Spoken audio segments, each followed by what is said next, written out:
Olá, sejam muito bem-vindos a mais uma imersão profunda.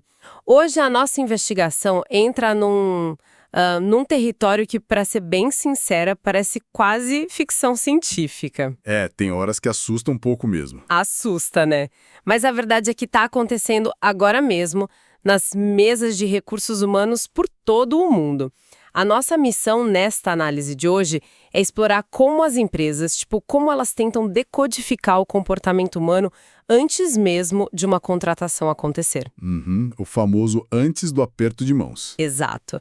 E nós temos em mãos os documentos perfeitos para isso. A gente está olhando para 2 relatórios reais de avaliação comportamental, de 2 candidatos diferentes. Para a exata mesma vaga, que é o mais curioso. Isso, a exata mesma vaga de analista de RH. De um lado, a gente tem o João. Do outro, temos a Maria. Ambos passaram pela lupa de um sistema bem específico. É como se a gente estivesse segurando um verdadeiro raio-x da alma corporativa deles. Olha, o que é fascinante aqui é que, embora o alvo seja o mesmo... A mesma cadeira no RH, né? Isso, a mesma cadeira. Os perfis, as pontuações e os potenciais de João e Maria contam histórias... completamente, radicalmente diferentes sobre liderança, sobre adequação ao trabalho e sobre como eles enxergam o mundo corporativo. Histórias opostas, praticamente. Totalmente. E quando a gente observa esses dados com atenção, a gente deixa de ver apenas currículos listando experiências passadas, sabe? A gente passa a ver as engrenagens psicológicas invisíveis que movem cada candidato. Isso tem implicações gigantescas para quem nos acompanha e está inserido ou tentando se inserir no mercado de trabalho atual. A lente de avaliação mudou muito. Certo, vamos desvendar esse então. Porque antes de abrirmos os, digamos, raios-x do João e da Maria, a gente precisa entender a máquina que tirou essa radiografia. É fundamental. Porque os jargões podem ser um pouco densos. A ferramenta utilizada nessas fontes é chamada de análise DISC, rodada através de um método chamado Synergy Quest Profile 360 graus. Um nome de peso. Bem robusto. O material cita que essa metodologia foi adaptada especificamente para a educação corporativa por Flávia Caetano. Mas antes de olharmos as letras e os números, o que exatamente significa um sistema de avaliação psicométrica nesse contexto? Boa pergunta. Porque a gente está medindo inteligência tipo QI ou é apenas um rastreador de comportamento? Excelente ponto de partida. Não estamos medindo inteligência técnica ou QI de forma alguma. A avaliação psicométrica neste contexto do DISC, ela mede padrões de comportamento e, principalmente, respostas emocionais. Respostas sob pressão, talvez? Especialmente sob pressão. Ela investiga como uma pessoa resolve problemas, como ela interage com os outros, qual é o ritmo de trabalho natural dela e como ela reage a regras e procedimentos. Então não é para saber se o João sabe usar uma fórmula de Excel. Exato. Não é para descobrir se o candidato sabe usar uma planilha avançada, mas sim para descobrir se ele vai, jogar o computador pela janela quando a planilha travar. Ou se vai respirar fundo e pedir ajuda para TI. Perfeito. O Synergy Quest Profile 360 Degrees, em particular, pega essa base comportamental do DISC e integra com 9 metodologias internacionais diferentes. 9 metodologias. 9. É para mapear o potencial humano de forma muito mais ampla. Se você pudesse ver a tela de fundo dessa ferramenta, parece um painel de controle corporativo cheio de gráficos de talentos todos interconectados. É um dado financeiro tangível. Entendi. Então é um mapeamento de reações e tendências. Mas tem uma coisa nos documentos, uma afirmação, que me deixou, confesso, bastante cética. O número da rotatividade, aposto. Exatamente esse. O material afirma categoricamente que a aplicação desse sistema reduz os custos de rotatividade em até 40%. É o número que chama atenção. Chama muito. Pera, 40% de redução na rotatividade apenas aplicando um teste antes de contratar? Isso soa como uma promessa de vendas um pouco agressiva, não acha? Como que um simples mapeamento entrega um número tão alto na vida real? Olha, é natural ter esse ceticismo. Mas a matemática por trás desse número é brutalmente lógica quando a gente analisa o custo do erro. O custo de contratar mal. Isso. O custo de contratar a pessoa errada não se resume apenas ao salário que foi pago naquele mês em que ela esteve na empresa.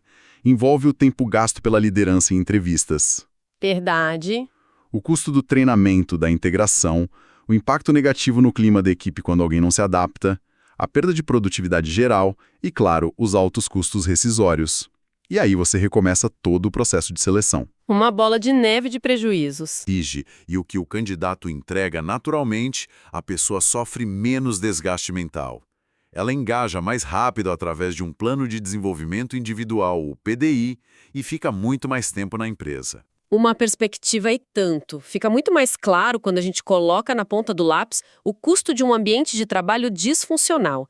E é com essa mentalidade analítica em mente que vamos mergulhar no nosso primeiro caso. Vamos lá. O perfil do João. Lembrando, ele está concorrendo à vaga de analista de RH.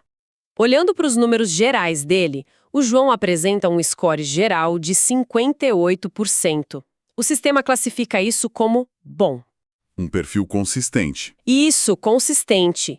E o potencial profissional geral dele bate na casa dos 66%, o que já rende para ele a classificação de candidato experiente. Uma classificação perfeitamente sólida para um cargo de analista, sem dúvida. Mostra que ele tem traços maduros para o mercado de trabalho. Mas os números gerais muitas vezes escondem a verdadeira dinâmica da pessoa. É quando o sistema quebra esse percentual nas 4 grandes dimensões do DISC que a verdadeira personalidade corporativa do João sai das sombras. E como sai? Vamos aos números cruéis do gráfico DISC do João.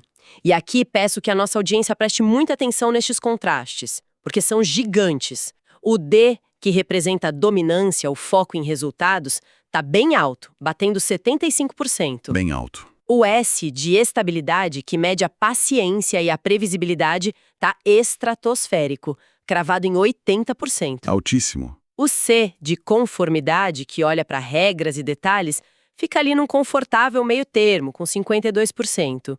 Mas aí chegamos no I. O famoso I de influência. Exato, a influência, que é a capacidade de persuasão e sociabilidade. E o número despenca para parcos 23%. É um abismo. É brutal. Como uma diferença tão grande entre esses números de dominância e influência, o que exatamente acontece quando essa pessoa entra no escritório? Qual é o impacto real dessa polarização na rotina? Imagina um carro. Um carro com um motor absurdamente potente, feito para tração, força bruta e resistência prolongada. Como um trator? Quase isso. Esses seriam exatamente o D e o S altíssimos dele. Ele aguenta carregar muito peso e resolver problemas complexos. Mas o painel de comunicação desse carro, o sistema de som, o rádio, vieram completamente desligados de fábrica. É o que esse I de 23% representa. O João é um profissional altamente focado na entrega, mas que provavelmente detesta ter que vender a ideia dessa entrega para os colegas. Sentido. Ele quer o resultado. Ele tem estabilidade para suportar a jornada até o resultado. Mas a interação social desnecessária drena a energia dele de forma muito rápida. Isso levanta uma dúvida muito prática sobre o diagnóstico que o relatório faz dele. Porque o documento diz, na seção de pontos fortes, que ele tem tomada de decisão rápida e liderança assertiva. Certo. Mas apenas algumas linhas abaixo, na seção de pontos a melhorar, a ferramenta exige que ele, e eu cito literalmente, decida mais rapidamente. É um belo de um paradoxo. Como funciona essa matemática? Como alguém pode ter a tomada de decisão rápida como um ponto forte e, ao mesmo tempo, receber uma cobrança da máquina para melhorar a velocidade de decisão? Isso levanta uma questão importante. E é um dos paradoxos mais clássicos de quem possui um D alto cruzado com um S altíssimo. A dominância alta torna ele incrivelmente rápido e assertivo em cenários que ele já conhece. Cenários dominados por ele. Exatamente. Imagina que o sistema de pagamentos da RH caia. Se houver um manual, ou se for um problema estruturado, o João resolve numa fração de segundo, porque ele detém o controle e a sua estabilidade, aquele S gigante de 80%, não se sente ameaçada. O terreno é firme. O terreno é firme. Certo. Mas e quando o chão desaparece? Aí que tá. Quando ele é colocado num cenário de ambiguidade total, digamos, uma mudança repentina na legislação trabalhista que exige uma adaptação criativa sem um manual claro. Onde ele tem que improvisar. Isso. A necessidade de assumir riscos não calculados trava esse perfil. Aquele S colossal puxa o freio de mão porque o ambiente deixou de ser seguro. É por isso que o sistema também aponta nos pontos a melhorar a necessidade de assumir riscos calculados e ser mais flexível. Nossa! A rapidez de decisão do João existe e é brilhante, mas está totalmente condicionada a um ambiente previsível. Quando o imprevisível acontece, ele congela tentando estruturar o caos antes de agir. Faz todo sentido agora. Ele é uma máquina de precisão até que as regras do jogo mudem sem aviso prévio. E o relatório não esconde os perigos desse perfil tão polarizado. Há um alerta vermelho gigante no caso do João. O da comunicação. Sim. Voltando para aquele número de apenas 23% em influência, o sistema indica explicitamente a possibilidade de dificuldade severa em comunicação interpessoal e trabalho em equipe. O que é complexo para o RH. Exato, para uma vaga de recursos humanos, onde o trato com as dores, conflitos e demandas das pessoas é diário e contínuo. Qual é o risco real para a equipe que vai trabalhar ao lado do João todos os dias? O risco é o atrito constante. O próprio sistema avisa sobre o perigo dessa enorme distância entre o ponto mais alto, de 80%, e o mais baixo, de 23%. Sob estresse, o João pode se tornar excessivamente direto, frio ou até insensível às necessidades emocionais da equipe. Focando só no processo. Focando exclusivamente no processo e no resultado. No departamento de RH, que muitas vezes atua como mediador de crises, a falta de tato pode agravar problemas em vez de resolvê-los. Ele pode resolver a questão legal de uma demissão perfeitamente. Mas a entrega da notícia Mas talvez conduza a conversa da pior forma possível. é um calcanhar de Aquiles enorme para a função. Mas os dados trazem uma reviravolta surpreendente. Apesar de aplicar para a vaga de analista de RH e ter esse alerta crítico de comunicação, o algoritmo do score em relação ao cargo, ele adequa o João com uma taxa de 65% para uma posição de coordenador ou supervisor. Uma posição acima da que ele buscou. Exatamente. O sistema vê nele competências claras para coordenar projetos, organizar processos e gerenciar equipes pequenas, colocando ele num cargo de liderança. Ele é um trator de resultados e o sistema valoriza isso para a gestão de processos. Sim, o algoritmo prioriza a capacidade de execução e o rigor metodológico dele para posições onde manter a máquina funcionando é mais importante do que fazer política de escritório. Aqui é que a coisa fica realmente interessante, porque agora nós vamos virar a página e olhar para a concorrente direta dele, a Maria. A Maria que é a exata mesma vaga de analista de RH. Ela vai sentar na mesma cadeira, se for contratada. Exato. Mas os números dela contam uma história que parece vir de outra galáxia. O score geral dela é de 49%. O sistema classifica a Maria como em desenvolvimento. Indicando que o perfil ainda está em formação? Sim, com grandes oportunidades de amadurecimento, o potencial profissional dela fica na marca cravada de 50%. E, diferente do João, que foi apontado para supervisão, a adequação de cargo da Maria aponta para analista sênior, destacando um perfil técnico muito sólido, com potencial apenas futuro para a liderança. A diferença na distribuição de energia comportamental entre os dois é absolutamente gritante. Enquanto o João era uma montanha-russa cheio de picos altíssimos e vales profundos no gráfico, a Maria é o oposto conceitual de tudo isso. Eu diria que é um fenômeno estatístico. Se olharmos o gráfico DISC da Maria, é quase uma régua perfeita, uma linha plana. Impressionante. Vejam só, a dominância está em 43%. A influência em 50%, a estabilidade em 55% e a conformidade em 45%. Nenhuma característica engole a outra. Nenhum extremo. Nenhum. É um perfil impressionantemente equilibrado.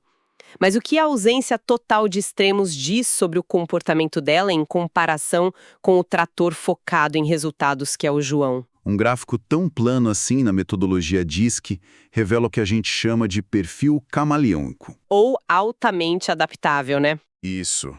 A Maria não tem uma força motriz única que atropela as outras. A primeira consequência prática dessa linha reta é que, ao contrário do João, a Maria não possui nenhum, absolutamente zero, alerta crítico na base do seu relatório. Ela não explode. Ela não tem tendências extremas que possam se tornar destrutivas sob estresse severo. Os pontos fortes dela compensam exatamente os buracos deixados pelo concorrente. Onde o João era fraco, ela é forte. Exatamente.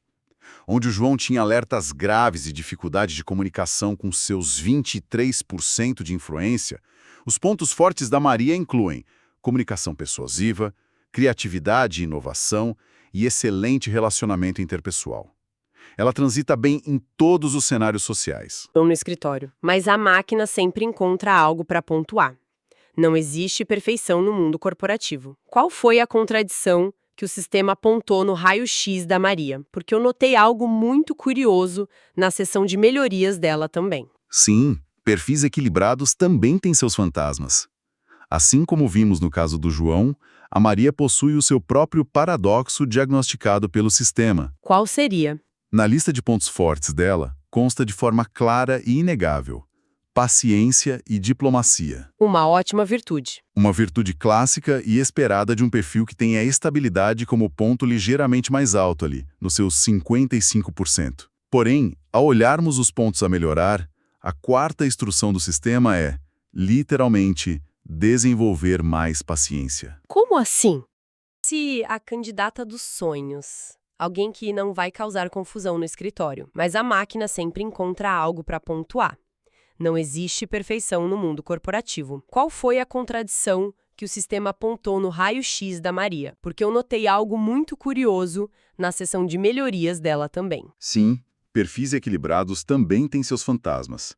Assim como vimos no caso do João, a Maria possui o seu próprio paradoxo diagnosticado pelo sistema. Qual seria? Na lista de pontos fortes dela, consta de forma clara e inegável: paciência e diplomacia. Uma ótima virtude. Uma virtude clássica e esperada de um perfil que tem a estabilidade como ponto ligeiramente mais alto ali, nos seus 55%. Porém, ao olharmos os pontos a melhorar, a quarta instrução do sistema é, literalmente, desenvolver mais paciência. Como assim? Pois é.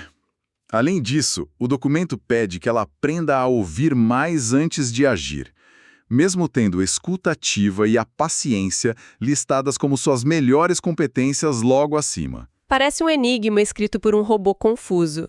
Como alguém incrivelmente paciente precisa ser mais paciente ainda? Ou ouvir mais se ela já é diplomata da equipe? Como a gente traduz isso para uma situação do dia a dia no escritório? Pense da seguinte forma. A síntese desse perfil equilibrado é que a ausência de extremos é ao mesmo tempo o seu maior trunfo e o seu maior risco de estagnação profissional. Estagnação? Sim. A Maria é tão focada na harmonia, na estabilidade emocional do grupo, que a paciência dela muitas vezes se confunde com evitação de conflito. Imagina um cenário hipotético. Um projeto importante está atrasado porque um colega de outro departamento não entregou a parte dele. A Maria não vai brigar. Exato. A paciência da Maria faz com que ela espere quieta, tentando manter o bom relacionamento, em vez de cobrar o colega de forma incisiva. Ah, entendi. Então, a paciência passa de virtude a gargalo de produtividade. Exatamente. O sistema está dizendo, pare de ser tão paciente com o erro alheio e decida agir.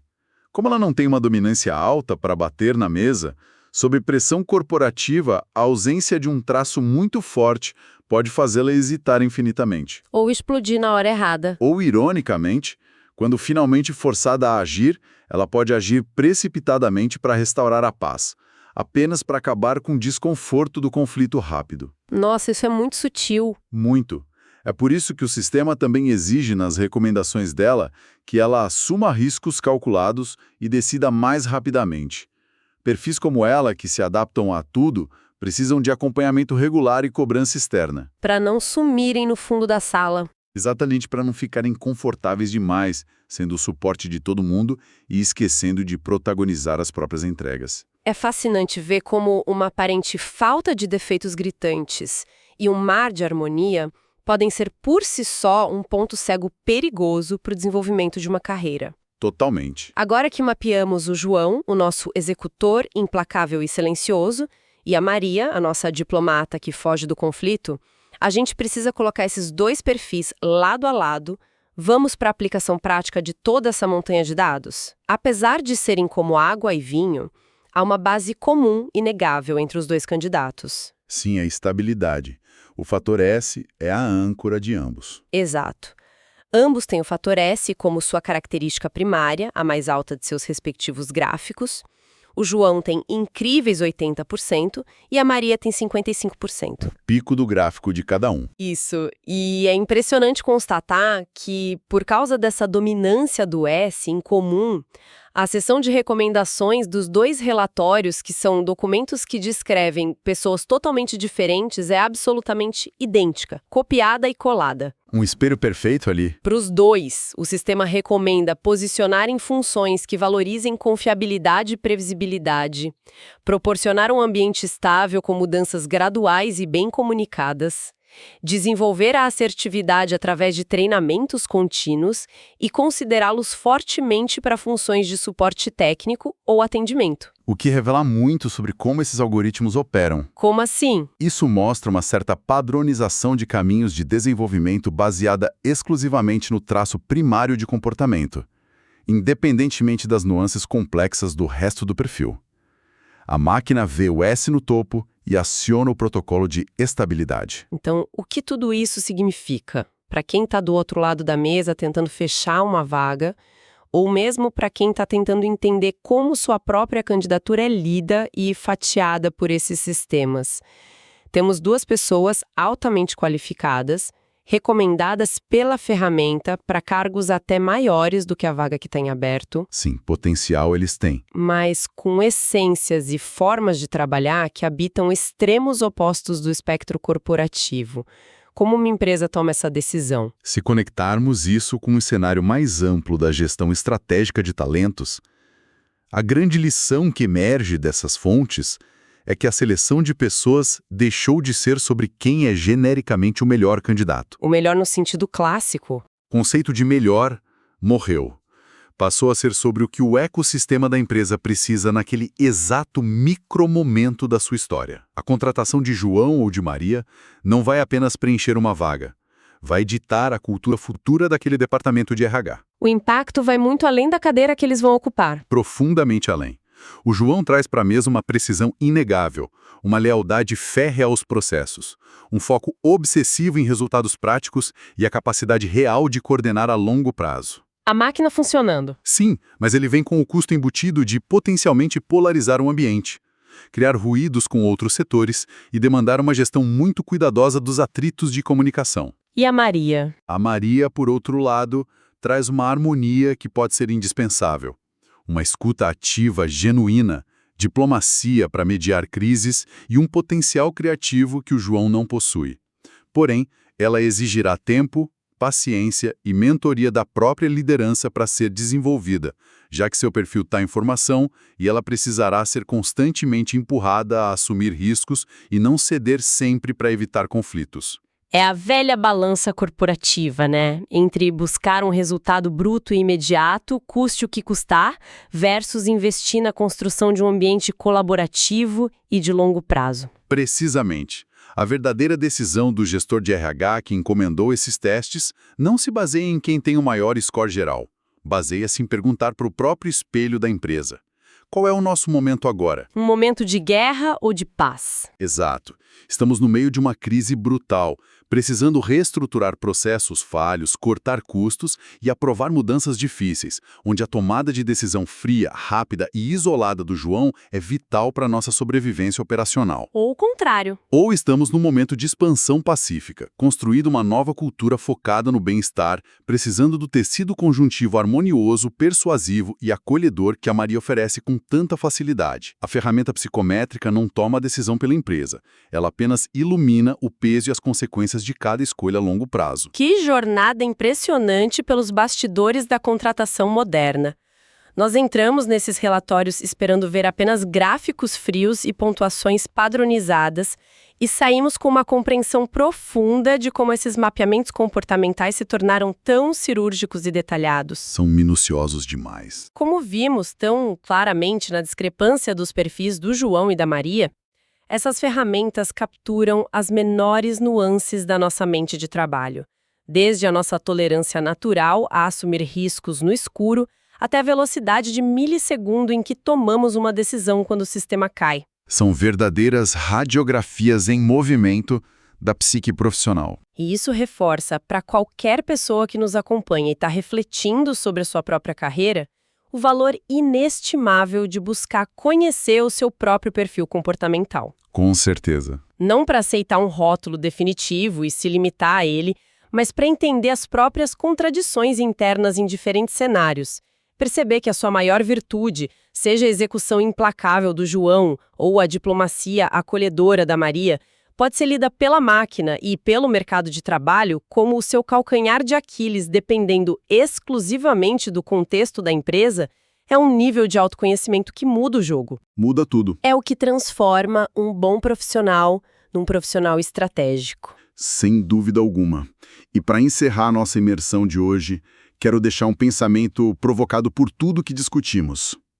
Algo que não está escrito nas entrelinhas desses relatórios, mas que reverbera silenciosamente em toda essa indústria de recursos humanos. E o que seria? Nós vimos hoje, com riqueza de detalhes, que metodologias integradas mapeiam o comportamento humano com o objetivo financeiro de reduzir em até 40% a rotatividade nas empresas, buscando o encaixe perfeito. Sim, o tal número mágico. Mas, com acesso cada vez maior à informação sobre como esses algoritmos de fato operam e o que cada letra do DISC significa, até que ponto as empresas estão realmente medindo a natureza humana inata de um candidato. Nossa, um ponto excelente. E até que ponto os profissionais do futuro, quem sabe amanhã mesmo, aprenderão a moldar e hackear suas próprias respostas nesses testes para simular artificialmente aquele perfil perfeitamente equilibrado da Maria ou cirurgicamente assertivo do João, apenas porque sabem que é exatamente isso que a máquina da empresa foi programada para aprovar. Hackear o sistema.